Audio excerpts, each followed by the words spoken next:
Hello everyone, welcome to BSP Pharmacy.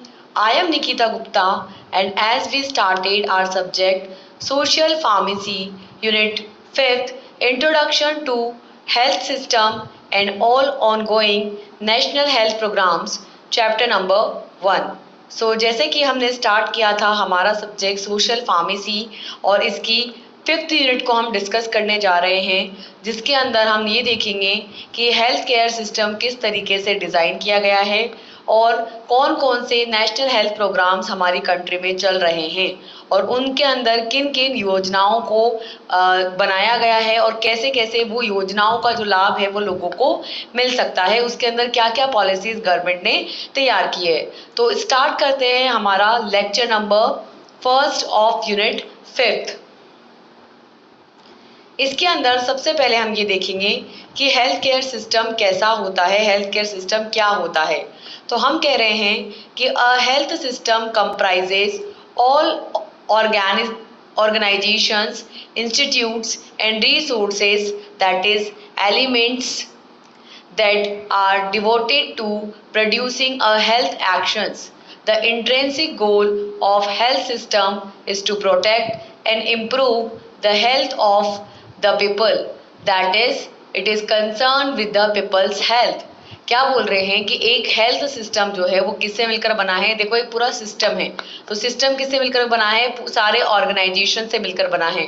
तो इस तरीके से एक जो हेल्थ सिस्टम होता है वो सारे ऑर्गेनाइजेशंस, इंस्टीट्यूट्स, अलग अलग रिसोर्सेज जहाँ से ऑब्टेन किया जाता है उनसे मिलकर बना होता है, जो क्या करते हैं, जो डिवोटेड होते हैं। क्या किसके लिए डिवोटेड होते हैं, हेल्थ एक्शंस देने के लिए डिवोटेड होते हैं। यानी कि ये क्या देते हैं, एक हेल्थ एक्शंस देते हैं, यानी कि अलग अलग हेल्थ के रिलेटेड, स्वास्थ्य रिलेटेड सुविधाएं देते हैं। क्या बोल रहे हैं कि एक हेल्थ सिस्टम जो है ऑर्गेनाइजेशन, इंस्टीट्यूट्स और रिसोर्सेज से मिलकर बना होता है, जो कि हेल्थ एक्शंस प्रोवाइड करता है। तो इस तरीके से जो इंट्रेंसिक गोल है इस हेल्थ सिस्टम को बनाने का, इंट्रेंसिक गोल है, क्या गोल है इसका, to protect and improve the health, किसी भी पर्सन की हेल्थ को प्रोटेक्ट करना, ठीक है, हर इंसान को एक सुरक्षित माहौल देना और हेल्थ को इम्प्रूव करना, हेल्थ को बेहतर बनाना इसका गोल होता है। तो इस तरीके से इस हेल्थ सिस्टम का इंट्रेंसिक गोल क्या है, हेल्थ को इम्प्रूव करना और हेल्थ को प्रोटेक्ट करना। किनकी, लोगों की, आम जनता की हेल्थ को बेहतर बनाना और उनको प्रोटेक्ट करना, अलग अलग बीमारियों से उनको बचाना। And that is concern with the peoples health, और ये किसके साथ रिलेटेड है, लोगों की हेल्थ के साथ रिलेटेड होता है। This health system are the foundation to achieve and ensure the health for all, that means third sustainable development goal. ठीक है, अपन ने ना एक, जब अपन ने SDGs पढ़े थे, सस्टेनेबल डेवलपमेंट गोल्स पढ़े थे, तब अपन ने कहा था कि एक पॉलिसी चलाई गई है जिसको बोलते हैं HFA, that means health for all. तो ये बोल रहा है कि हेल्थ सिस्टम जो है वो किसी भी हेल्थ फॉर ऑल क्या क्या है, फाउंडेशन है, सभी को हेल्थ मिले, सभी को स्वास्थ्य संबंधी सुविधाएं मिले, ये ही क्या है, फाउंडेशन है किसी भी हेल्थ सिस्टम की। तो इस तरीके से ये हेल्थ सिस्टम क्या करते हैं, इस हेल्थ फॉर ऑल को अचीव करने के लिए काम करते हैं और इंश्योर करते हैं कि सभी को क्या मिले, स्वास्थ्य संबंधी सुविधाएं मिले। और यही क्या है, थर्ड सस्टेनेबल डेवलपमेंट गोल है। तीसरे नंबर का सस्टेनेबल डेवलपमेंट गोल क्या कहता है कि सभी को हेल्थ रिलेटेड सुख सुविधाएं मिले। ठीक है, so the adjusted and balance to meet the need of various population, they aim to first promote and improve health for the individual and groups, second avert dangerous to health, third protect the people against the financial disasters and consequences of ill health, and fourth is provide equitable access to health care। ठीक है, तो इस तरीके से अलग अलग population की जो नीड्स हैं, जो आवश्यकताएं हैं, उनको पूरा करने के लिए, उनको एडजस्ट करने के लिए, उनको बैलेंस करने के लिए ये हेल्थ केयर सिस्टम क्या एम करते हैं, ये कोशिश करते हैं कि हर एक इंडिविजुअल की और हर एक ग्रुप की क्या हो, जो हेल्थ हो वो बेहतर हो, वो प्रमोट हो, हेल्थ इम्प्रूव हो और हेल्थ डेंजर है, हेल्थ को जो भी खतरे हैं, जो भी बीमारियां होने के रिस्क हैं, चांसेस हैं, उनको मिनिमाइज किया जा सके और इस तरीके से हर इंसान की जो फाइनेंशियल डिजास्टर्स हैं कि किस तरीके की फाइनेंशियल हो सकता है कि उन हेल्थ केयर सुविधाओं को भोगने के लिए, उनका उपयोग करने के लिए उसके पास सफिशिएंट अमाउंट ऑफ मनी नहीं है, तो उस केसेस के अंदर इन फाइनेंशियल डिजास्टर से लोगों को प्रोटेक्ट करने के लिए ऐसी इल रिलेटेड जो हेल्थ है, ये जो बीमारियों में जो भी कॉन्सिक्वेंस होते हैं, इनके साथ कैसे डील करना है, कैसे उनको सस्ता इलाज प्रोवाइड करना है, इसके लिए हेल्थ सिस्टम काम करता है। और ये क्या करता है, हेल्थ केयर प्रोवाइड करता है। ठीक है, ये क्या करता है, एडिक्वेट अमाउंट के अंदर हर पर्सन को एक इक्विटेबल लेवल में, यानी कि सभी को समान रूप से स्वास्थ्य सुविधाओं का लाभ जो है पहुंचाता है। ठीक है, सभी को इक्विटेबल एक्सेस देता है, किसका, हेल्थ केयर का। कौन, ये हेल्थ केयर सिस्टम। अब कौन कौन से प्रोग्राम्स हैं जो कि गवर्नमेंट ने इंडिया के अंदर चलाए हैं हेल्थ केयर सिस्टम के बेहतर डेवलपमेंट के लिए। तो फर्स्ट इसके अंदर हमारी पॉलिसी है फर्स्ट है national health programs in India. National level पे कौन कौन से प्रोग्राम्स इंडिया के अंदर चलाए गए हैं, तो देखो कि after independence of our nation the national health programs are launch by the central government for the control and eradication of the communicable diseases. Second, improve of the environmental sanitization. Third, just a second,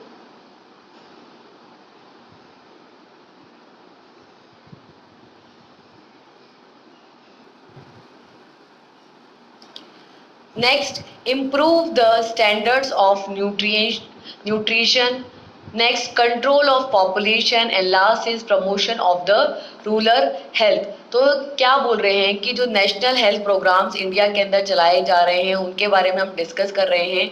तो हम कह रहे हैं कि जब हमारा देश आज़ाद हुआ, आफ्टर द इंडिपेंडेंस के बाद हमारे देश के अंदर बहुत सारे अलग अलग नेशनल हेल्थ प्रोग्राम्स जो हैं उनको लॉन्च किया गया, किसके थ्रू, सेंट्रल गवर्नमेंट के थ्रू। किसके लिए, डिफरेंट कम्युनिकेबल डिजीजेस के कंट्रोल के लिए और एरिडिकेशन के लिए। एरिडिकेशन का मतलब होता है उन्मूलन, उन्मूलन मतलब पूरी तरीके से खत्म कर देना। ठीक है, तो अलग अलग कम्युनिकेबल डिजीजेस के लिए, कम्युनिकेबल डिजीजेस वो डिजीजेस होती हैं जो कि एक इंसान से दूसरे इंसान के अंदर फैलती है, one person to another person spread होती है। एक इंसान से दूसरे इंसान के अंदर जो बीमारियां फैलती हैं उसको क्या बोलते हैं, कम्युनिकेबल डिजीज बोलते हैं। तो इस तरीके से अलग अलग कम्युनिकेबल डिजीज के कंप्लीटली इरेडिकेशन के लिए, उनको पूरी तरीके से खत्म कर देने के लिए, और नेक्स्ट एनवायरमेंटल सैनिटाइजेशन को इम्प्रूव करने के लिए, यानी कि जो एनवायरमेंट है उसको बेहतर बनाने के लिए, उसको साफ सुथरा स्वच्छ बनाने के लिए गवर्नमेंट ने पॉलिसीज चलाई हैं। उसके बाद न्यूट्रिशन के स्टैंडर्ड को इम्प्रूव करने के लिए, यानी कि अच्छा खाना खाएंगे, अच्छी डाइट लेंगे, सारे nutrition, carbohydrate, fat, protein, vitamin, minerals सभी भरपूर अमाउंट में उसके अंदर हों, तो इसके लिए उन्होंने प्रोग्राम्स चलाए हैं। कंट्रोल ऑफ पॉपुलेशन को कंट्रोल करने के लिए प्रोग्राम चलाए हैं ताकि कम पॉपुलेशन रहे, ताकि उनको पूरी सुख सुविधाएं मिल सके। क्योंकि एक बहुत सिंपल सी एग्जांपल है कि हमारे पास 2 बिस्किट हैं और अगर 4 बच्चे हैं तो उनको आधा आधा ही मिलेगा, लेकिन अगर 2 बिस्किट और 2 ही बच्चे हैं तो उनको पूरा पूरा मिलेगा, तो भरपेट खाना मिलेगा, न्यूट्रिशन मिलेगा। तो यही गवर्नमेंट की पॉलिसी है कि पॉपुलेशन को कंट्रोल करके उनको बेहतर जीवन देने पर काम किया जाना है। और जो रूरल है, गाँव है, वहाँ गाँव में सैनिटाइजेशन को बेहतर करना, उनकी हेल्थ को प्रमोट करना, हेल्थ को बेहतर बनाना, ये सारी चीज़ों पे गवर्नमेंट ने काम किया है। सो इसके अंदर various international agencies have been providing technical and material assistance in the implementation of these programs. तो इसके लिए जो इंटरनेशनल एजेंसीज हैं, अलग अलग इंटरनेशनल एजेंसीज हैं, वो क्या करती हैं, इसके लिए टेक्निकल और मटेरियल असिस्टेंस देती है, यानी कि टेक्निकल हेल्प देती है, मटेरियल प्रोवाइड करती है, किसके लिए, इन प्रोग्राम्स के इम्प्लीमेंटेशन के लिए, इन प्रोग्राम्स को बेहतर तरीके से चलाने के लिए। So there are some of the health programs, यहाँ पे कुछ हेल्थ प्रोग्राम्स बताए गए हैं जो गवर्नमेंट ऑफ इंडिया ने चीज को, हेल्थ को बेहतर बनाने के लिए चलाए हैं। इसके अंदर डिफरेंट प्रोग्राम्स हैं, जैसे कि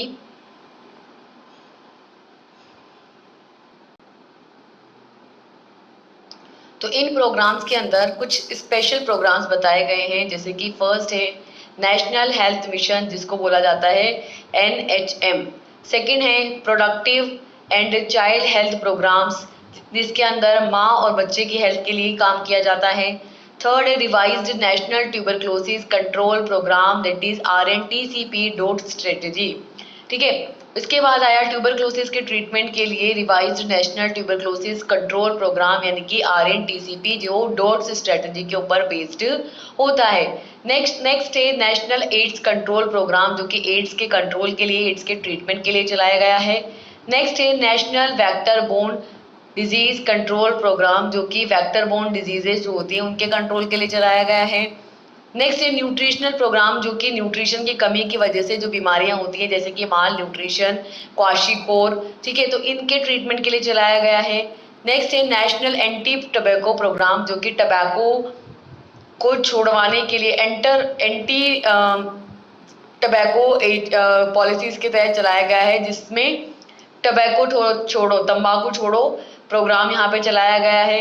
नेक्स्ट है आयुष्मान भारत योजना जिसमें आयुष्मान भारत योजना के अंदर भारत के विकास के लिए चलाया गया है। और लास्ट है प्रधानमंत्री स्वच्छ सुरक्षा योजना जिसके अंदर स्वास्थ्य सुरक्षा योजना जिसके अंदर स्वास्थ्य के लिए, हेल्थ के डेवलपमेंट के लिए योजनाएं चलाई गई हैं। तो यहाँ पे कुछ स्पेसिफिक प्रोग्राम्स बताए गए हैं जो गवर्नमेंट ऑफ इंडिया ने चलाए हैं डिफरेंट हेल्थ सिस्टम को बेहतर बनाने के लिए, लोगों स्वास्थ्य संबंधित सुविधाएं और सुरक्षाएं दोनों उपलब्ध कराने के लिए। इनके अंदर से कुछ पॉलिसीज होंगी जिसको हम यहाँ पे डिस्कस करेंगे, जिसके अंदर फर्स्ट जो अपनी पॉलिसी है वो है आयुष्मान भारत योजना।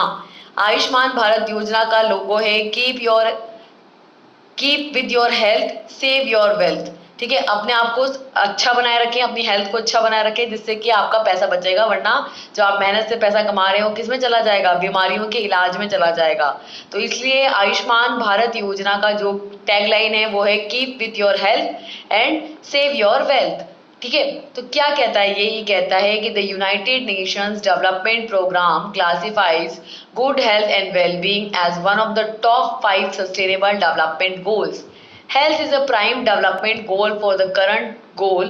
Through the National Health Policy 2017, India wants to move progressively towards universal health coverage. The Ayushman Bharat, that is AB, is a step in this direction. Historically, India's approach to healthcare has been fragmented and has focused on either sectorial or segmented service delivery.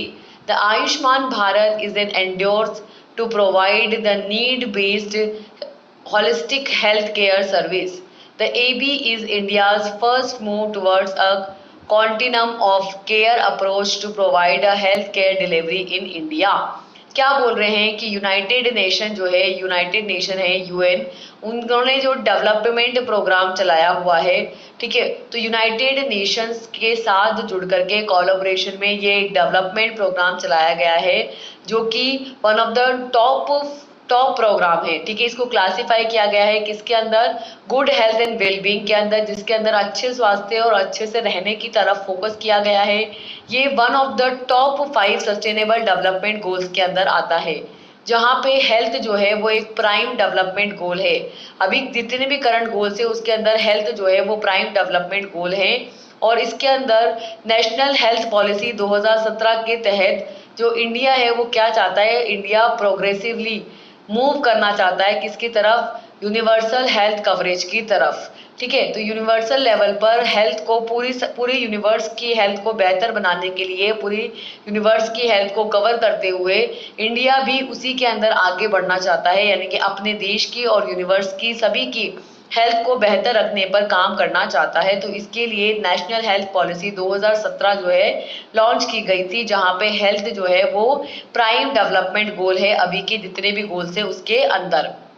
इसके लिए शुरुआत की गई आयुष्मान भारत की, और ये आयुष्मान भारत इसी दिशा में एक कदम है हेल्थ को बेहतर किसकी, हमारे देश की। हिस्टोरिकली अगर हम हिस्ट्री की बात करें तो इंडिया की जो अप्रोच है हेल्थ केयर की तरफ वो फ्रेगमेंटेड है, मतलब अलग अलग टुकड़ों में बटी हुई है और वो जो है अलग अलग सेक्टर्स के अंदर काम करती है। ठीक है, अलग अलग सेक्टर्स में काम करती है या फिर अलग अलग सेगमेंटल सर्विसेज डिलीवरी के अंदर काम करती है, यानी कि अलग अलग सेगमेंट्स में वो काम करती हैं। इस तरीके से आयुष्मान भारत जो है वो एक एंड्योर है जो कि क्या करता है, एक need based holistic health care service provide करता है। तो आयुष्मान भारत जो है वो एक एंडोर्समेंट है जो कि क्या देता है, जिनको भी ज़रूरत है हेल्थ केयर सिस्टम की उसको पूरी तरीके से होलिस्टिकली क्या देता है, वो हेल्थ केयर सर्विसेज प्रोवाइड करता है। इस तरीके से जो एबी है आयुष्मान भारत है, ये इंडिया का पहला मूव है किसकी तरफ, कॉन्टिनेंटम टू केयर अप्रोच। ठीक है, केयर अप्रोच की तरफ to providing the health care delivery in the India. India के अंदर हेल्थ केयर सिस्टम को डिलीवर करने के लिए उसको बेहतर बनाने की तरफ इंडिया का ये पहला मूव है। क्या, आयुष्मान भारत, जो कि क्या देता है, good health care system provide करता है जो इंड्योर करता है किसको, need based holistic health care services को। क्लियर। नेक्स्ट है benefits of the Ayushman Bharat योजना। इस आयुष्मान भारत योजना के अंदर क्या क्या बेनिफिट्स जो है वो सिविल पर्सन्स को दिए जाएंगे, आम जनता को क्या क्या सुख सुविधाएं मिलेगी इससे। तो फर्स्ट मिलेगा medical examination, treatment and consultation. Second, pre hospitalization expenses. Third, post hospitalization follow up to 15 days. Next, diagnostic procedures and lab investigation charges. Next, cost of the medicines and medical consumable expenses are covered. Next है इसके अंदर non intensive and intensive care unit जिसको बोलते हैं ICU. ठीक है, फिर है accommodation benefits, medical implementation services that means whenever the necessary, and the food services, treatment resulting in the complications. ठीक है, तो इसके अंदर क्या क्या बेनिफिट्स मिल रहे हैं आयुष्मान भारत योजना के तहत। पहला मिल रहा है मेडिकल एग्जामिनेशन, फ्री में आप अपना मेडिकल एग्जामिनेशन करा सकते हो, ट्रीटमेंट ले सकते हो, कंसल्टेशन कर सकते हो, बातचीत कर सकते हो डॉक्टर के साथ। प्री हॉस्पिटलाइजेशन एक्सपेंसेस, हॉस्पिटल में भर्ती होने से पहले जो खर्चे लगते हैं वो सारे एक्सपेंसेस गवर्नमेंट पे करेगी। पोस्ट हॉस्पिटलाइजेशन फॉलो अप, ठीक है, अगले 15 दिन के लिए जब आप हॉस्पिटलाइज होगे तो उसके बाद में 15 दिन तक हॉस्पिटल ही आपके हॉस्पिटलाइजेशन का खर्चा लेगा और हॉस्पिटलाइजेशन के बाद का जो रेस्टिंग टाइम है उसके लिए भी सर्विसेज देगा। उसके अलावा सारे डायग्नोस्टिक प्रोसीजर्स की भाई कौन कौन से डायग्नोस्टिक प्रोसीजर फॉलो होने, कौन कौन से टेस्ट वगैरह लगने हैं, डायग्नोसिस होना है, वो सब गवर्नमेंट पे करेगी। लैब इन्वेस्टिगेशन चार्जेस, लैब में जो भी इन्वेस्टिगेशन के चार्जेस लगेंगे, पैसे लगेंगे, वो सब गवर्नमेंट देगी। कॉस्ट ऑफ मेडिसिन जो है वो फ्री में देती है ना, तो आपका जो मेडिसिन का खर्चा है वो इसमें कवर हो जाएगा। मेडिकल कंज्यूमेबल एक्सपेंसेस, मतलब मेडिकल जब आपने कराया है, ट्रीटमेंट लिया है, तो उसमें जो भी एक्सपेंसेस लगे हैं, जो भी कंज्यूमेबल लगे हैं, वो सब इसके अंदर कवर होते हैं, सब इसके अंदर आते हैं। इसके अलावा अगर आपको आईसीयू में भर्ती किया गया है या नॉन आईसीयू में भी, नॉन इंटेंसिव यूनिट में भी डाला गया है, तो उसका भी खर्चा गवर्नमेंट उठाएगी।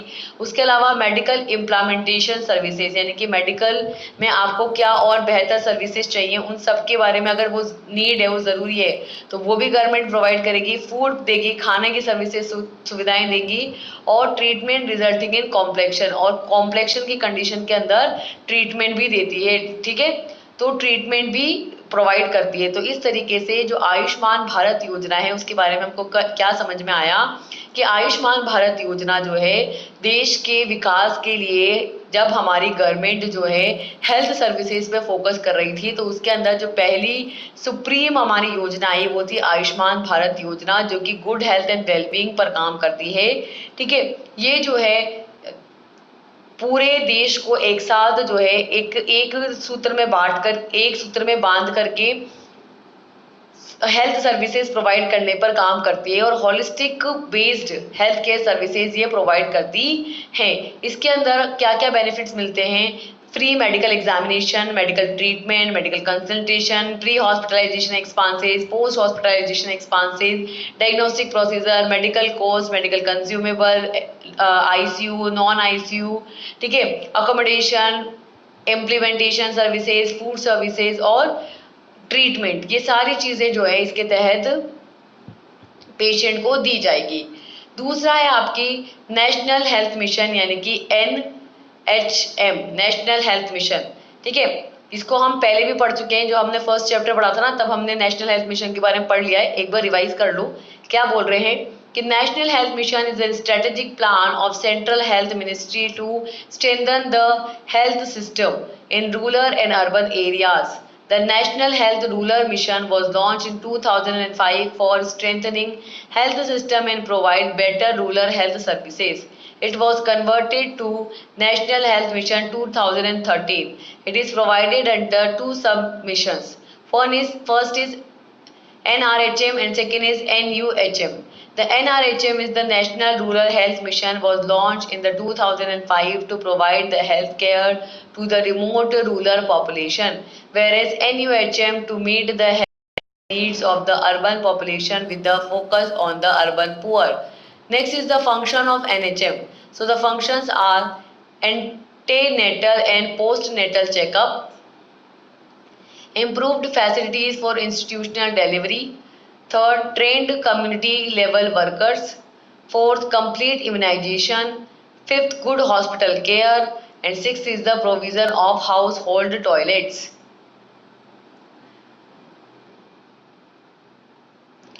सेकेंड जो अपनी है वो है नेशनल हेल्थ मिशन NHM।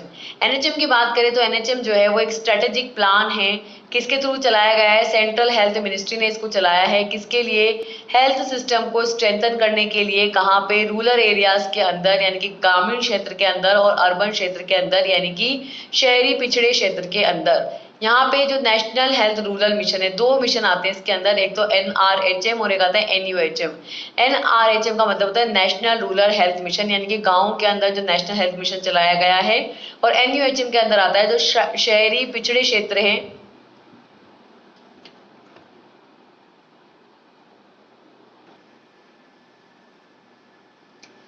तो जो नेशनल हेल्थ पॉलिसी ये बनाई गई है नेशनल हेल्थ मिशन के अंदर, तो इसमें क्या किया गया है? स्ट्रेटेजिकली सारी चीज़ों को प्लान किया गया है। सेंट्रल जो गवर्नमेंट है, इसको सेंट्रल हेल्थ मिनिस्ट्री, उसने इसको स्ट्रेंथन किया है। किसके लिए? ग्रामीण क्षेत्रों में और शहरी क्षेत्रों में क्या करने के लिए? इसको बेहतर बनाने के लिए। ये जो नेशनल हेल्थ पॉलिसी है या हम कह सकते हैं नेशनल हेल्थ मिशन है, इसको दो पार्ट्स में डिवाइड किया गया है। इसके अंदर दो सब मिशन आते हैं, NRHM और NUHM, यानी कि रूरल एरिया के अंदर नेशनल हेल्थ मिशन और अर्बन एरिया के अंदर नेशनल हेल्थ मिशन। यहाँ पे ये जो हेल्थ मिशन है ये क्या करता है? ग्रामीण क्षेत्रों के अंदर, रूरल एरिया के अंदर और अर्बन एरिया के अंदर क्या करता है? जो नेशनल सिस्टम है, हेल्थ सिस्टम है, उसको इम्प्रूव करता है। इसके अंदर जो नेशनल हेल्थ रूरल मिशन है उसको 2005 के अंदर लॉन्च किया गया है। ठीक है, किसके लिए? स्ट्रेंथन करने के लिए। किसको? हेल्थ सिस्टम को स्ट्रेंथन करने के लिए, उसको मजबूत बनाने के लिए, और रूरल एरिया के अंदर जो हेल्थ सर्विसेज हैं उनको बेटर बनाने के लिए, उनको बेटरली प्रोवाइड करने के लिए। तो इस तरीके से ये कन्वर्ट करता है किसको? नेशनल हेल्थ मिशन को। इस तरीके से नेशनल हेल्थ मिशन को 2013 के अंदर फर्दर इसको कन्वर्ट किया गया है। इसके अंदर दो सब मिशन आते हैं, NRHM और NUHM। NRHM जो है नेशनल रूरल हेल्थ मिशन है, ये 2005 के अंदर लॉन्च किया गया था और ये रूरल पॉपुलेशन के अंदर यानी कि ग्रामीण क्षेत्र के अंदर हेल्थ केयर को प्रमोट करने पर काम करती है। जबकि जो NUHM है ये क्या करती है? ये अर्बन पॉपुलेशन के अंदर हेल्थ केयर नीड्स को पूरा करती है और अर्बन पुअर पर यानी कि शहरी क्षेत्रों में जो गरीब लोग हैं उनके ऊपर मेजरली फोकस करती हैं। इस NHM के कुछ फॉलोइंग फंक्शंस हैं, जैसे कि एंटीनेटल और पोस्टनेटल चेकअप, यानी कि लेबर होता है तो लेबर के पहले और लेबर के बाद दोनों ही कंडीशंस में प्रॉपरली चेकअप करना। Improve facilities for the institutional deliveries, जो इंस्टीट्यूशंस के अंदर डिलीवरीज होती है उनके लिए जो फैसिलिटीज चाहिए उनको इम्प्रूव करना, उनको बेहतर करना। Third, trend community level workers. ठीक है, कम्युनिटी में जो काम करते हैं, जो वर्कर्स होते हैं, उनको ट्रेन करना, उनको चीज़ें सिखाना। कंप्लीट इम्यूनाइजेशन, पूरी तरीके से इम्यूनाइजेशन देना, इनकी टीकाकरण करना, वैक्सीनेशन करना। नेक्स्ट है गुड हॉस्पिटल केयर, हॉस्पिटल्स के अंदर अच्छी सुविधाएं, सुख सुविधाएं उपलब्ध कराना, गुड हॉस्पिटल केयर देना। और लास्ट है provision of house hold toilets, जो घरों के अंदर टॉयलेट्स हैं उनको उपलब्ध कराना। घरों में टॉयलेट, जैसे कि आपको पता है स्वच्छ भारत अभियान के अंदर भी हर घर घर में शौचालय बनाने पर काम किया गया है। क्यों? ताकि जो भी वेस्ट मटेरियल है, एक्सक्रीटरी प्रोडक्ट है, सीवेज प्रोडक्ट है, वो जो कि डिजीजेस के स्प्रेड के लिए, बीमारियों के फैलने के लिए जिम्मेदार होते हैं, उनको क्या किया जाए, मिनिमाइज किया जाए, उनको खत्म किया जाए। इसके लिए हर घर में सुलभ शौचालय की व्यवस्था सरकार ने की है। ठीक है, नेक्स्ट जो हमारा प्रोग्राम है वो है नेशनल मेंटल हेल्थ प्रोग्राम। दिमागी का, जिसके दिमाग खराब है उसका दिमाग ठीक करता है ये प्रोग्राम। ठीक है, तो नेशनल मेंटल हेल्थ प्रोग्राम की बात करें तो the mental health program was launch during the 1992 with an view to ensure the availability of mental health services for all, especially the community at risk and underprivileged section of the population। ठीक है, यानी कि जो ये brain बना रखा है, देखो आप देखो तो ब्रेन बना रखा है, तो ब्रेन के अंदर अगर कोई प्रॉब्लम है, मेंटल लेवल पे कोई हेल्थ रिलेटेड इशू है, तो उसको सॉल्व करने के लिए, उसको ट्रीट करने के लिए ये प्रोग्राम चलाया गया है। So national mental health program जो है वो 1992 में, 1992 में इसको लॉन्च किया गया था। इस व्यू के साथ जो ये इंश्योर करता है कि सभी को mental services, mental health services available हों, स्पेशली जो रिस्क के अंदर है, जो पर्टिकुलर कम्युनिटी है जो सबसे ज़्यादा इसमें रिस्क में है, जिनको सबसे ज़्यादा मेंटल प्रॉब्लम्स होती हैं, और जो पॉपुलेशन में प्रिविलेज्ड सेक्शन है, यानी कि जो प्रिविलेज सेक्शन है, जिनको ज़्यादा ज़रूरत है, जिनको ज़्यादा मेंटल प्रॉब्लम्स होती है, उनको, उस पॉपुलेशन पर स्पेशली ध्यान दिया जा रहा है कि उनकी मेंटल हेल्थ को बेहतर बनाया जा सके। ठीक है, तो इसके लिए नेशनल मेंटल हेल्थ प्रोग्राम 1992 में लॉन्च किया गया था। नेक्स्ट फोर्थ है respiratory disease control program, the standard case management of ARI, that is acute respiratory infection.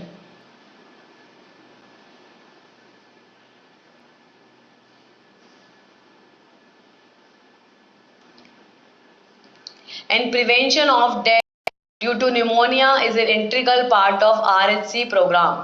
The peripheral health workers are being trained to recognize and treat the pneumonia with the cotrimoxazole। ठीक है, तो क्या किया गया, national disease मतलब कि जो respiratory disease है, सांस की बीमारियां हैं, उनको होने से रोकने के लिए जो प्रोग्राम चलाए जाते हैं वो इसके अंदर आते हैं, रेस्पिरेटरी डिजीज कंट्रोल प्रोग्राम के अंदर। तो इसके अंदर एक स्टैंडर्ड केस का मैनेजमेंट किया जाता है, किसके अंदर, जो एक्यूट रेस्पिरेटरी इन्फेक्शंस हैं या जो न्यूमोनिया है, न्यूमोनिया की वजह से जो फेफड़ों में जो प्रॉब्लम होती है उसकी वजह से डेथ हो सकती है, तो उस डेथ को रोकने के लिए और एक्यूट रेस्पिरेटरी इन्फेक्शंस के मैनेजमेंट के लिए दोनों को मिला करके एक प्रोग्राम चलाया गया है जिसका नाम है RCH, यानी कि रेस्पिरेटरी डिजीज कंट्रोल प्रोग्राम। ठीक है, ये क्या करता है, इसके अंदर पेरिफेरल हेल्थ वर्कर्स होते हैं, उनको ट्रेन किया जाता है कि वो क्या करें, वो निमोनिया के सिम्टम्स को रिकॉग्नाइज करें और निमोनिया को ट्रीट करें, किसके हेल्प से, कोट्रिमेक्साजोल की हेल्प से।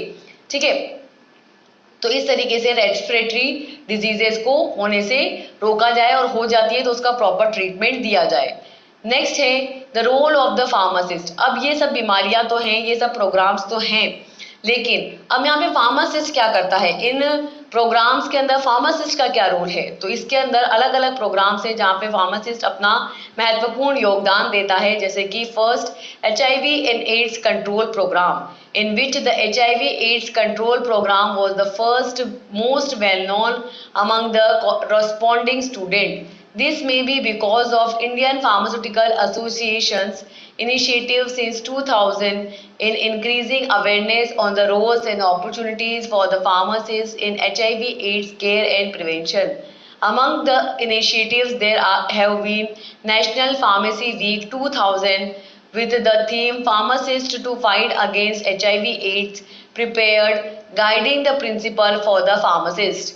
देखो इस तरीके से HIV के लिए, HIV मतलब कि ह्यूमन इम्यूनो वायरस, और एड्स मतलब कि एक्वायर्ड इम्यूनो डेफिशिएंसी सिंड्रोम। तो इस तरीके से HIV और एड्स के कंट्रोल के लिए प्रोग्राम चलाए गए हैं जो कि वेल नोन प्रोग्राम हैं, ठीक है, जो कि जिस पर कि स्टूडेंट्स जो है वो रिस्पॉन्ड दे, मतलब जो रिस्पॉन्डिंग स्टूडेंट्स हैं, जो रिस्पॉन्स करते हैं अलग अलग बीमारियों के ट्रीटमेंट के लिए एक्टिव हैं, उन एक्टिव स्टूडेंट्स के लिए HIV और एड्स को कंट्रोल करने वाले प्रोग्राम्स चलाए गए हैं, जो कि बहुत जाने जाते हैं रिस्पॉन्डिंग स्टूडेंट्स के बीच में। ठीक है, ये इसलिए है क्योंकि इंडियन फार्मास्यूटिकल एसोसिएशन यानी कि IPC ने इसके लिए इनिशिएटिव लिया है सिंस 2000 से 2000 से इसके लिए इनिशिएटिव लिया है, ताकि लोग जो है अवेयर रहें, अपनी जिम्मेदारियों के बारे में, अपने रोल के बारे में, अपने काम के बारे में जिम्मेदार रहें, अवेयर रहें, जागरूक रहें और अपॉर्चुनिस्टिक रहें कि वो जैसे ही फार्मासिस्ट को मौका मिले, अपॉर्चुनिटी मिले, तो वह HIV और एड्स के प्रिवेंशन के लिए, इसको होने से रोकने के लिए और इसके केयर के लिए काम कर सके।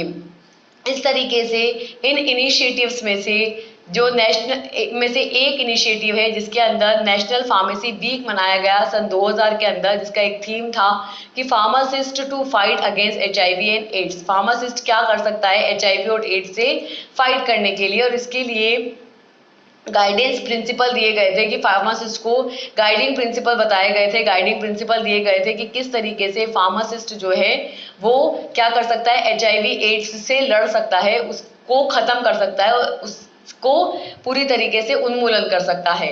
ठीक है, इसी तरीके से सेकंड प्रोग्राम है नेशनल टबैको कंट्रोल प्रोग्राम, जिसको बोलते हैं NTCP। So in this survey, 90% of the corresponding pharmacy students were willing to take active role in tobacco control. This is quite similar result as was obtained in the previous study in 2003, 92.5%. This acknowledges that pharmacists have a continuous interest in promoting smoking cessation. Smoking is among the most important risk factor jeopardizing public health, and thus pharmacists are easily accessible healthcare professional to be involved in NTCP. The potential for the Indian pharmacy students and pharmacists to make an definitive contribution to public health protection through the NTCP should be utilized by the government of India, which says choose life not tobacco. जीवन को चुनो, तंबाकू को नहीं। ठीक है, तो national tobacco control programme चलाया गया, तंबाकू छोड़ो, तंबाकू के नियंत्रण के लिए तंबाकू छोड़ो प्रोग्राम चलाया गया कि तंबाकू को छोड़ो और जीवन को चुनो। तो एक सर्वे आया, सर्वे ये कहता है कि 90% जो रिस्पॉन्डिंग फार्मेसीज हैं, ठीक है, रिस्पॉन्डिंग फार्मेसी स्टूडेंट्स हैं, वो विलिंग चाहते हैं क्या, एक्टिव रोल, एक्टिवली इन्वॉल्व होना चाहते हैं किसके अंदर, टबैको कंट्रोल प्रोग्राम्स के अंदर, तंबाकू के नियंत्रण के लिए, तंबाकू को खत्म करने के लिए जो फार्मेसी स्टूडेंट्स हैं वो मिलकर के, सभी मिलकर के इस प्रोग्राम में हिस्सा लेना चाहते हैं।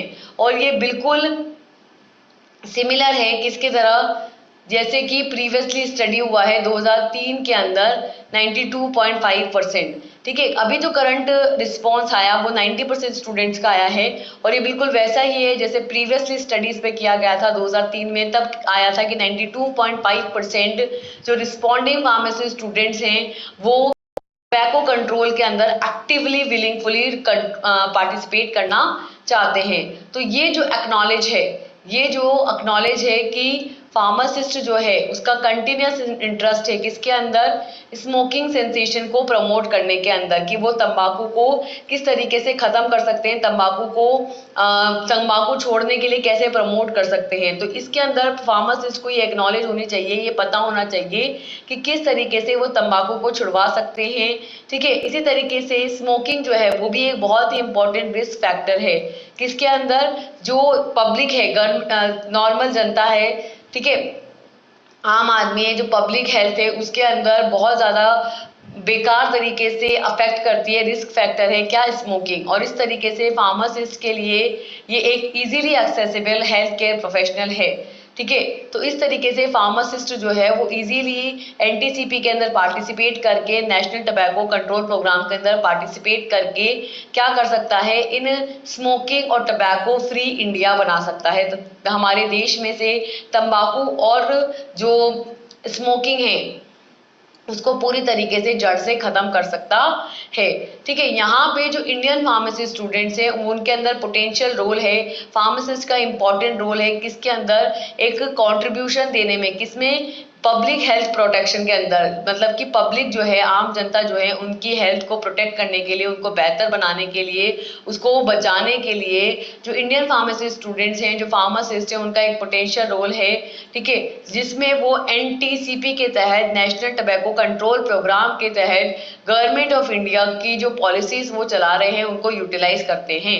ओवरऑल क्या समझ में आया हमारे को कि भाई जो फार्मासिस्ट हैं, जो फार्मेसी स्टूडेंट्स हैं, वो एक्टिवली रोल प्ले कर रहे हैं तंबाकू छोड़ो अभियान के अंदर, जहाँ पे वो स्मोकिंग सेंसेशंस को खत्म करने के लिए, तब मतलब कि जिनको सिगरेट के धुएं की लत है उसको छुड़ाने के लिए, तंबाकू को छुड़ाने के लिए, कि किस तरीके से आपकी हेल्थ पर इतना ज़्यादा इफेक्ट डालता है, इसको समझाने के लिए फार्मासिस्ट काफ़ी ज़्यादा अपना रोल प्ले कर रहा है, और उसका एक इम्पॉर्टेंट कॉन्ट्रीब्यूशन है पब्लिक हेल्थ को प्रोटेक्ट करने के अंदर। ठीक है, और ये जो है एनटीसीपी के तहत जो पॉलिसीज जो चलाई गई हैं, जो योजनाएं चलाई गई हैं, उसके अंदर पार्टिसिपेट करता है गवर्नमेंट ऑफ इंडिया के द्वारा। ठीक है, तीसरा है national family health welfare program. ठीक है, जो कहता है कि बच्चे दो ही अच्छे। ठीक है, ये है फैमिली प्लानिंग इन इंडिया। क्या कहता है कि family planning was started in the year 1951 and in 1977, the Government of India redesigned the National Family Program into the National Family Welfare Program and was integrated with the Mother and Child Health Services. The aim of Family Program is to improve the quality of life through the education, nutrition, health, employment, women's welfare, rights, shelter, safe drinking and all factors vital for the life. ठीक है, तो क्या बोल रहे हैं कि family programme जो है सबसे पहले 1951 के अंदर शुरू किया गया था। ठीक है, उसके बाद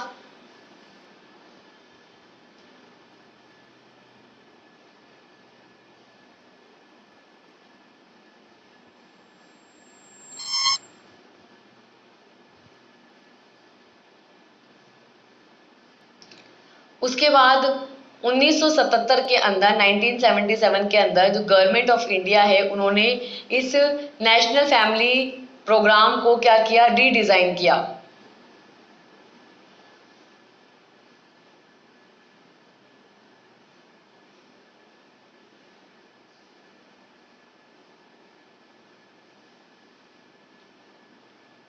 ठीक है, इसको फिर से डिजाइन किया और इसको नाम दिया नेशनल फैमिली वेलफेयर प्रोग्राम। इसको क्या नाम दिया, नेशनल फैमिली वेलफेयर प्रोग्राम इसको नाम दिया गया, और इसको इंटीग्रेट किया गया, किसके साथ जोड़ा गया, मदर और फैमिली चाइल्ड हेल्थ सर्विस के साथ जोड़ा गया। मतलब पहले mother and child health service एक अलग प्रोग्राम था और नेशनल फैमिली प्लानिंग एक अलग प्रोग्राम था। बाद में क्या किया गया, दोनों को कोलैबोरेट किया गया, दोनों को जोड़ा गया और जोड़ करके क्या बनाया, नेशनल फैमिली वेलफेयर प्रोग्राम बनाया 1977 के अंदर, 1977 के अंदर।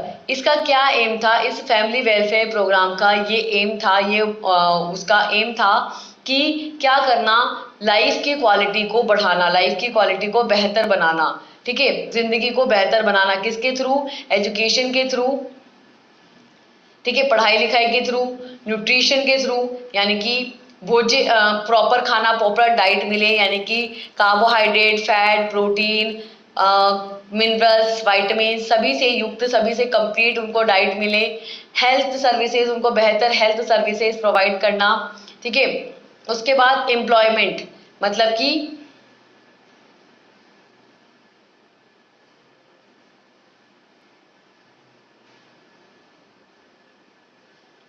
उनको रोजगार मिलना, औरतों के भलाई के लिए, औरतों के वेलफेयर के लिए, औरतों के अधिकारों की सुरक्षा के लिए काम करना, शेल्टर के लिए, इनकी घर मिले सभी को। ठीक है, उसके अलावा साफ पीने का पानी मिले और सभी को जीवन के जो वाइटल फैक्टर्स हैं, जो वाइटल नीड है, इंपॉर्टेंट नीड है, वो सारी सुख सुविधाएं मिले। इसके लिए नेशनल फैमिली वेलफेयर प्रोग्राम जो है वो चलाया जाता है। तो क्या बोल रहे हैं नेशनल फैमिली वेलफेयर प्रोग्राम के अंदर कि ये प्रोग्राम जो है सबसे पहले फैमिली प्लानिंग के नाम से 1955 के अंदर 1951 के अंदर सबसे पहले बनाया गया था, जहां पे 1977 के अंदर इसको इंटीग्रेट किया गया किसके साथ, mother and family health services के साथ, और फिर बना दिया गया नेशनल फैमिली वेलफेयर प्रोग्राम। इस नेशनल वेलफेयर प्रोग्राम का क्या एम है, इसका उद्देश्य है कि जीवन की क्वालिटी को, लाइफ की क्वालिटी को इम्प्रूव करना, ठीक है, एजुकेशन, सभी को एजुकेशन मिले, सभी को शिक्षा मिले, सभी को अच्छा खाना मिले, अच्छे न्यूट्रिशन मिले, हेल्थ सुविधाएं मिले, एम्प्लॉयमेंट मिले, रोजगार मिले, लोगों को, औरतों को अच्छा वेलफेयर मतलब अच्छी औरतों की भलाई के लिए काम हो, औरतों के अधिकारों के लिए काम हो, शेल्टर के लिए, रहने के लिए सभी को मकान मिले, साफ पानी मिले, और जीवन के जीने के लिए जितने भी सारे फैक्टर्स रिस्पॉन्सिबल हैं वो सारे सुख सुविधाओं का सभी को लाभ मिले, सभी को वो सारी सुख सुविधाएं मिले, यही इसका क्या है, उद्देश्य होता है।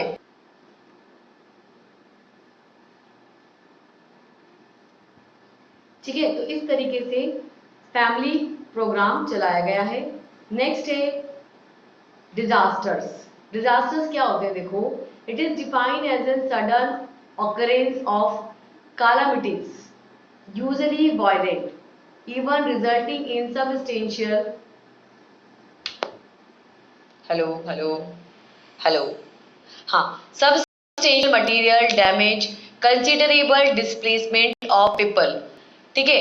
इस तरीके के डिजास्टर्स जैसे बहुत तेज आंधी आई तो घर टूट गया, या आग लग गई, या फिर ज्वालामुखी विस्फोट हो गया, या जमीन सूख गई, सूखा पड़ गया, या बाढ़ आ गई, ये सारे क्या चीजें में आते हैं, डिजास्टर्स के अंदर आते हैं। तो क्या बोल रहे हैं कि जब सडनली क्या होता है, जो कामनेस है, ठीक है, वो जो सडनली है वो सडनली हो जाती है, कामनेस डिस्टर्ब हो जाती है, या यूजुअली सडनली क्या होता है, वायलेंट हो जाती है, जो अर्थ है, जो प्रकृति है, वो वायलेंट हो जाती है, और इसकी वजह से क्या होता है, बहुत ज़्यादा मटेरियल डैमेज हो जाता है, या लोगों को डिस्प्लेस होना पड़ता है, अपनी जगह, अपनी ज़मीन छोड़ करके जाना पड़ता है, तो उसको क्या बोलते हैं, डिजास्टर बोलते हैं।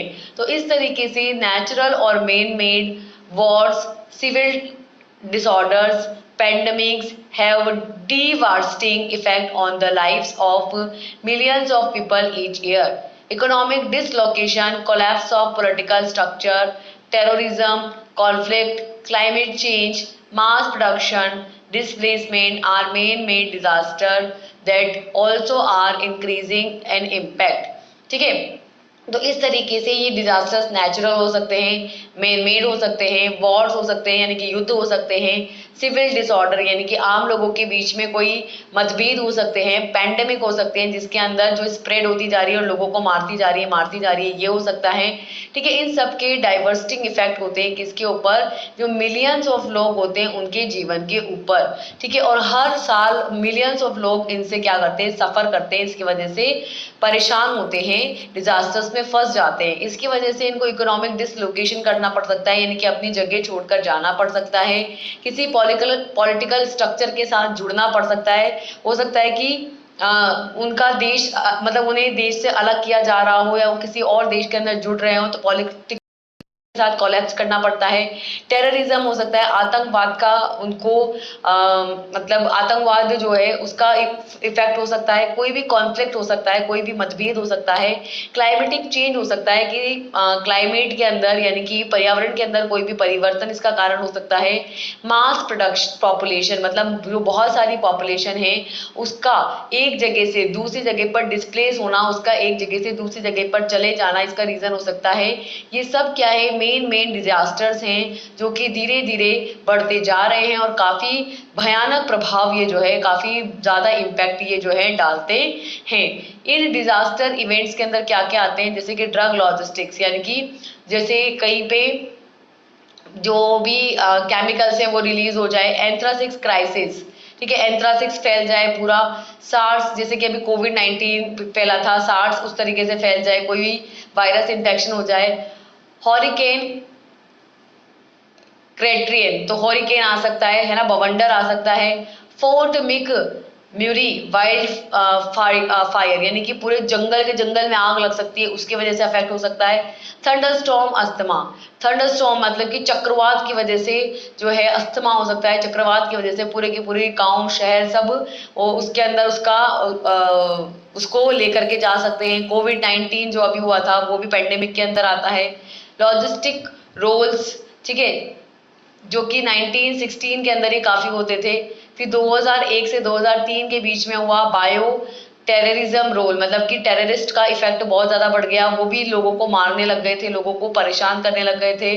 2015 के अंदर आए क्लिनिकल रोल्स, ठीक है, क्लिनिकल रोल्स बढ़े। और 2016 के अंदर prescribing roles and first respond role, ठीक है, यानी कि फर्स्ट एड आया, ठीक है, इनके इनके ट्रीटमेंट के लिए। जब ड्रग लॉजिस्टिक आया तो उसके ट्रीटमेंट के लिए लॉजिस्टिक रोल्स आए। जब ये बीमारियों से रिलेटेड प्रॉब्लम आई तो उसके ट्रीटमेंट के लिए क्लिनिकल रोल्स आए, ठीक है। इस तरीके से 2016 के अंदर क्या आया, प्रिस्क्राइबिंग रोल्स आए, फर्स्ट रिस्पॉन्डर रोल आया कि भाई as an health care person हमको सबसे पहले हेल्प करने के लिए भागना है, सबसे पहले हमको हेल्प करनी है लोगों की। और 2019 से 2020 तक ये अभी और आगे इसमें बढ़ रहा है। जैसे कोविड-19 आया अभी लास्ट में 2020 के अंदर, तो उसके अंदर फार्मासिस्ट ने काफी इंपॉर्टेंट रोल प्ले किया, है ना। जिनको भी जो उस टाइम पे अवेलेबल प्रिकॉशंस थे वो अवेलेबल कराए, ट्रीटमेंट अवेलेबल कराया, वैक्सीनेशन अवेलेबल कराया, और खुद की सेफ्टी को भी ध्यान में रखते हुए और ज्यादा उसका स्प्रेड ना हो उसके लिए लोगों को अवेयर भी किया। तो इस तरीके से फार्मासिस्ट का जो रोल है वो धीरे धीरे इवेलुएट हुआ है। पहले लॉजिस्टिक रोल हुआ करता था, फिर बायो टेररिज्म रोल हुआ, ठीक है, फिर उसके बाद क्लिनिकल रोल आया, फिर प्रिस्क्राइबिंग रोल आया, और स्टिल ये अभी भी ऑनगोइंग सिचुएशन के अंदर है। तो फार्मासिस्ट का क्या रोल है डिजास्टर्स के मैनेजमेंट के अंदर, तो इसके अंदर है कि pharmacist and other pharmaceutical persons have an history role in disasters. The role of pharmacist in the community pharmacist and hospital settling can be seen during the current ongoing coronavirus disease, that is COVID-19 disaster around the globe. The pharmacists are uniquely placed in the community to be assist to disaster affected patients. They are also provide additional information to the patients having associated chronic disease. The pharmacist work with the other members of the healthcare team and refers pharmacist chronic disease related issues to them. The unique situation disaster create requires a pharmacist to play a non-traditional role involving the decision making in the therapeutic protocol. They are positioned during the disaster to provide the healthcare continuity and medication management to the affected communities. Next is the taking medication histories and providing vaccination, and final is performing basic medical checks. ठीक है, तो pharmacist कैसे role play करता है इन disasters के management के अंदर। सबसे पहले है कि जो फार्मासिस्ट है और जितने भी फार्मास्यूटिकल पर्सन्स हैं उन सबको उस डिजास्टर की पूरी हिस्ट्री पता होनी चाहिए। दूसरा है कि फार्मासिस्ट का वहाँ पे रोल क्या है कि कम्युनिटी जो फार्मासिस्ट होता है और जो हॉस्पिटल फार्मासिस्ट होता है वो वहाँ पे सेटल करता है सारी चीज़ों को। जैसे कोविड-19 के टाइम पर भी जब कोरोना वायरस डिजीज फैली थी तब उस टाइम पर भी करंट सिचुएशन में सारी चीज़ों को वो देखता था, उनको सेटल करता था। और अराउंड द ग्लोब पूरी दुनिया में जब ये डिजास्टर फैला हुआ था तो उसके मैनेजमेंट में फार्मासिस्ट अपना रोल प्ले कर रहा था। फार्मासिस्ट जो है वो एक यूनिक प्लेस रखता है कम्युनिटी के अंदर, जहाँ पे वो जो डिजीज अफेक्टेड पेशेंट है, जो डिजास्टर से अफेक्ट हो रहे हैं जो पेशेंट, उनको असिस्ट करता है, उनकी देखभाल करता है।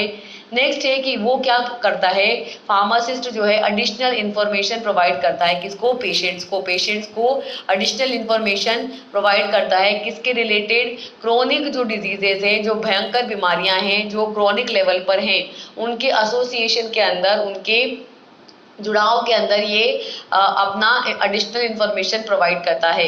इसी के साथ जो फार्मासिस्ट हैं वो अदर हेल्थ केयर टीम के साथ, जैसे कि जो डॉक्टर्स हैं, नर्सेस हैं, पैरामेडिकल वाले हैं, उनके साथ में मिलकर काम करता है और इसको रिफर किया जाता है क्या, क्रॉनिक डिजीज रिलेटेड इशू, और उनको जो खतरनाक बीमारियां हैं जो क्रॉनिक लेवल पर हैं उनको ट्रीट करने के लिए आगे रेफर करता है कि भाई इसको इस पर्टिकुलर सेक्शन के अंदर रेफर किया जाए। ठीक है, फिर जो यूनिक सिचुएशंस होती है डिजास्टर की, उसके अंदर फार्मासिस्ट की रिक्वायरमेंट होती है जहाँ पे वो नॉन ट्रेडिशनल रोल्स भी प्ले करता है। कई बार वो डिसीजन मेकिंग भी करता है, थेरापेटिक प्रोटोकॉल्स के अंदर डिसीजन मेकिंग भी करता है, वो लेता है। और वो क्या करता है, वो उस पोजीशन के अंदर होता है डिजास्टर के अंदर जहाँ पे वो हेल्थ केयर को कंटिन्यू बनाए रखता है, मेडिकेशंस कंटिन्यू प्रोग्राम करता है, कंटिन्यूस मेडिकेशन दवाइयाँ उपलब्ध कराता है, कंटिन्यूसली पूरे सिस्टम को मैनेज करता है ताकि जो कम्युनिटीज़ है उससे अफेक्ट ना रहे।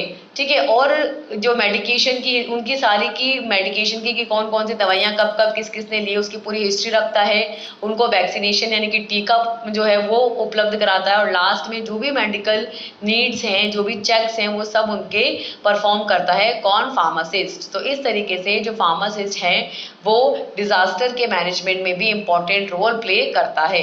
तो क्या समझ में आया हमको इस लेक्चर के अंदर? हमने स्टार्ट किया था हमारा 5th यूनिट, जिसके अंदर हमको देखना था कि भाई जो भी नेशनल हेल्थ पॉलिसीज हैं वो क्या कौन कौन सी चलाई गई है गवर्नमेंट में, और उसमें फार्मासिस्ट का क्या रोल है।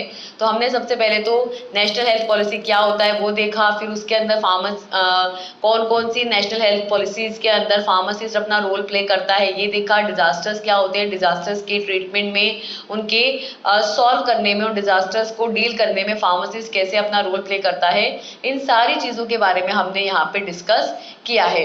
तो इसी के साथ हमारा ये लेक्चर होता है यहाँ पे कंप्लीट। अब हम देखेंगे हमारा नेक्स्ट लेक्चर, जो हमारा लास्ट लेक्चर रहेगा इस सोशल फार्मेसी का। ठीक है, उसको हम डिस्कस करेंगे नेक्स्ट लेक्चर में। So till then, thank you and all the best, bye bye.